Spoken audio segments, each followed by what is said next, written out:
Imagine acordar em uma manhã qualquer e descobrir que um único homem, usando apenas um computador velho na casa dele, conseguiu invadir alguns dos sistemas mais importantes dos Estados Unidos, NASA, Exército, Marinha, Força Aérea e entre outros. Mas o mais estranho não foi a invasão. Esse homem dizia que não queria roubar dinheiro, não queria vender informações, ele dizia que estava procurando provas de que o governo escondia a existência de vida extraterrestre. O FBI iniciou uma das maiores caçadas cibernéticas da época.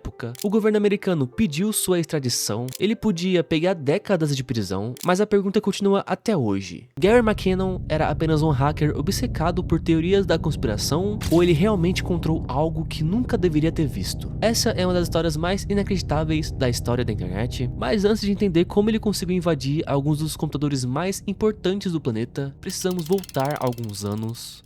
Quem era Gary McKinnon? Gary McKinnon nasceu em Glasgow, na Escócia, em 1966. Diferente da maioria das pessoas, ele passava horas na frente do computador, tentando entender como aquelas máquinas funcionavam. Ele não era um gênio milionário, não trabalhava para nenhuma agência secreta, nem fazia parte de grupos de hackers famosos. Era apenas um administrador de sistemas, responsável por instalar, configurar e manter computadores e servidores funcionando corretamente lá no Reino Unido.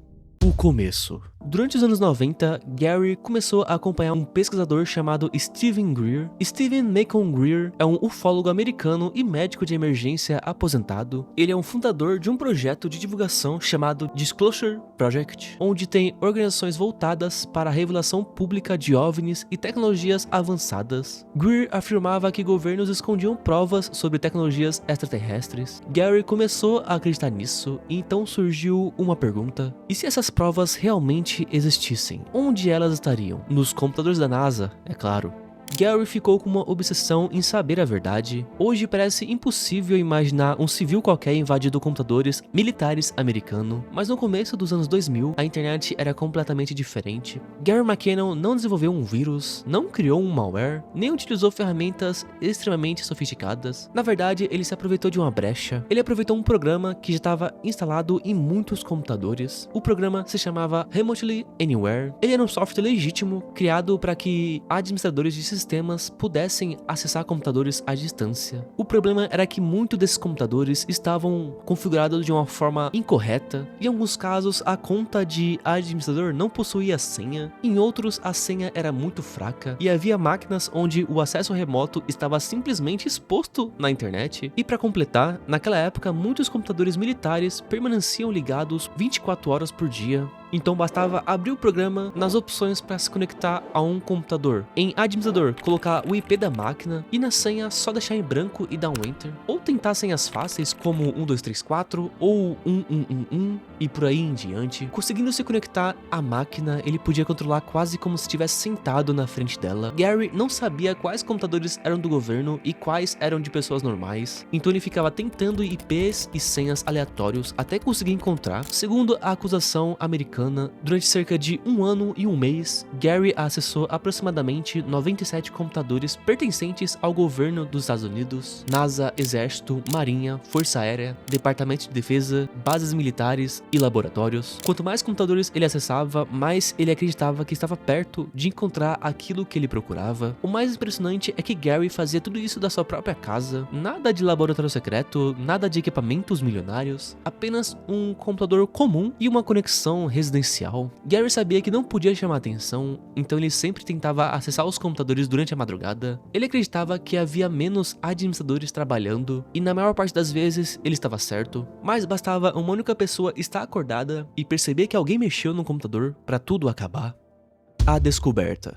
Segundo Gary, dentro daqueles computadores existiam documentos classificados, arquivos, planilhas, fotografias, relatórios militares, mas uma imagem chamou completamente sua atenção. Segundo ele, havia uma fotografia de altíssima resolução, sem compressão, mostrando um objeto em um formato de charuto flutuando nos céus. Essa é uma imagem ilustrativa que Gary tentou fazer. Gary sabia que não podia simplesmente baixar aqueles arquivos, a conexão era extremamente lenta, a imagem começava a carregar linha por linha, como era comum na internet daquela época. Mas esse não foi o único arquivo. Gary afirmou que encontrou uma planilha, o nome dela era Oficiais Não Terrestres. Segundo ele, havia nomes, postos e referências a transferências entre embarcações, mas existe um detalhe muito importante: Gary nunca conseguiu salvar esse documento, nunca fez uma captura de tela, nem mostrou uma cópia, por isso até hoje não existe nenhuma prova pública de que esse arquivo realmente existia.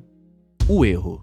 Em outro dia, analisando outros computadores, Gary encontrou outra fotografia, dessa vez uma maior ainda. A imagem demorava minutos para carregar. Ele ficou esperando carregar 1 minuto, 2 minutos, 3 minutos, até que a tela congelou, a conexão caiu. E isso aconteceu porque, do outro lado, um administrador finalmente percebeu que alguém desconhecido estava conectado ao sistema. E naquele momento, a caçada começou. Em março de 2002, agentes bateram na porta de Gary. Seu computador foi apreendido. Durante o interrogatório, Gary praticamente confirmou tudo, mas fez uma afirmação curiosa: nunca invadi aqueles computadores para ganhar dinheiro, nunca vendi nenhuma informação. Eu só queria descobrir a verdade. Para o FBI, essa explicação não fazia diferença. Na visão deles, ele havia invadido sistemas militares americanos, e isso era um crime gravíssimo.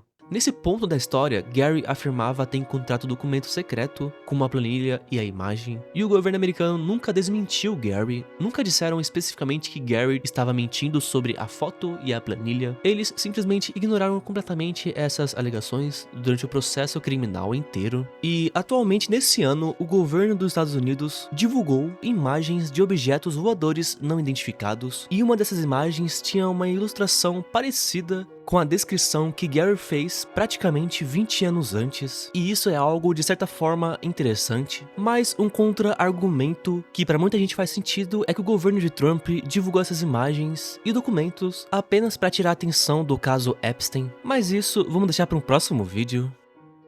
Segundo a acusação, Gary não era apenas um curioso, ele teria causado aproximadamente 700 mil dólares de prejuízo. Em reais, daria aproximadamente de 3 milhões e meio. Diversos computadores precisaram ser desligados, sistemas foram restaurados, especialistas passaram semanas verificando se informações haviam sido copiadas. Gary negava tudo. Segundo ele, nunca apagou arquivos, nunca implantou vírus, nunca quis causar qualquer dano. E quem estava dizendo a verdade? Até hoje, essa discussão continua, mas havia um detalhe: os ataques aconteceram poucos meses depois de 11 de setembro. Naquele momento, os Estados Unidos viviam um dos períodos mais tensos da sua história. Qualquer invasão envolvendo sistemas militares era tratada como uma ameaça extremamente séria. Por isso, as autoridades decidiram pedir sua extradição. Se fosse enviado para o Zelwa, Gary poderia pegar dezenas de anos de prisão. Enquanto isso, no Reino Unido, outra batalha começava.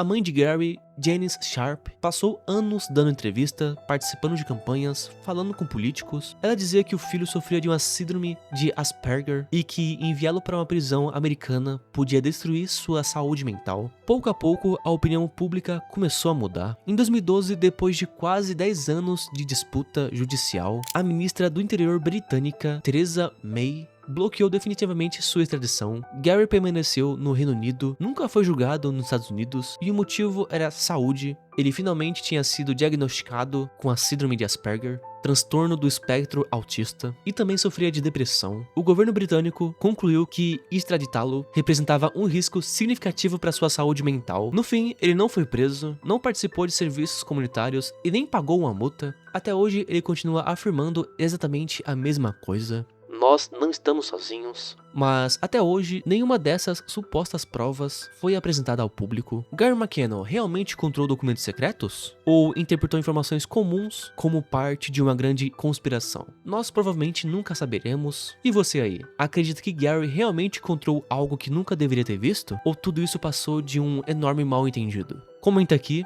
e dê a sua opinião.